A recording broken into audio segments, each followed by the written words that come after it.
ఇప్పుడు మా ఛానల్లో వర్క్ చేస్తున్నటువంటి రిపోర్టర్లుగా వచ్చారు. అదేవిధంగా నా చిన్ననాటి మిత్రుడు గ్రామాల నుంచి కూడా కొంతమంది వచ్చారు. ఈ కార్యక్రమంలో ఇప్పుడు వక్తలు మాట్లాడడం అయిపోయింది. నెక్స్ట్ మా రిపోర్టర్ వాళ్ళ యొక్క వ్యక్తిగత భావాల్ని కూడా పంచుకుంటారు.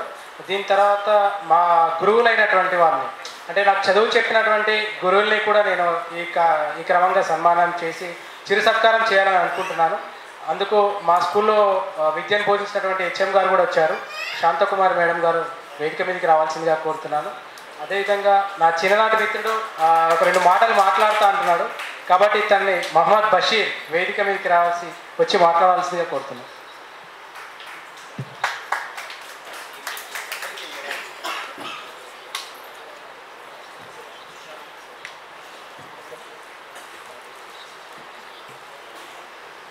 ముందుగా ఈ 6-9 కుటుంబ సభ్యులకి 5వ వార్షికోత్సవ శుభాకాంక్షలు. బహుశా ఇక్కడ మీ అందరికంటే ఎక్కువ తనతో గడిపిన కాలం నాదే ఉంటుంది. బాను, నేను అప్పుడు అనుకోలేదు బాబాయ్ నువ్వు నాతో నడవాలి అన్నప్పుడు నీ నడక నీ గమ్యం చేరే వరకు ఆపవు అని అప్పుడు నాకు తెలియలేదు.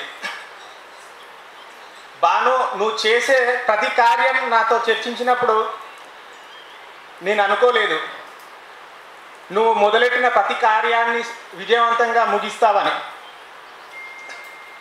బాను, మనలో నలుగురు నీ గురించి నారాజుగా మాట్లాడి నవ్వుకున్నప్పుడు నేను అనుకోలేదు ఈ దేశ రాజధానికి వెళ్ళి నువ్వు డాక్టరేట్ పొందుతావని. నిజంగా కూడా చాలా గర్వంగా ఫీల్ అవుతున్నాము.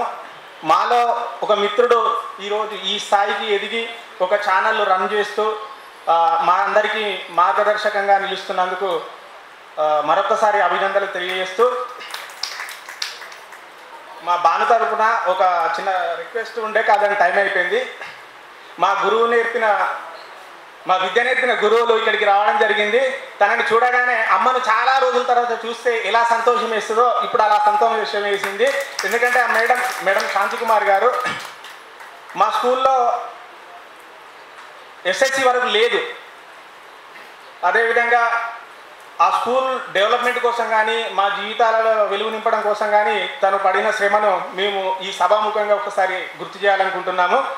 అదేవిధంగా పాషా సార్, తను ఈ యొక్క అద్భుతం ఏంటంటే గురువు శిష్యువులు ఇద్దరు ఒకే స్టేజ్ పైన డాక్టరేట్ పొందారు. ఓకే, థ్యాంక్ యూ ఈ అవకాశం ఇచ్చినందుకు. Thank you. మా రిపోర్టర్స్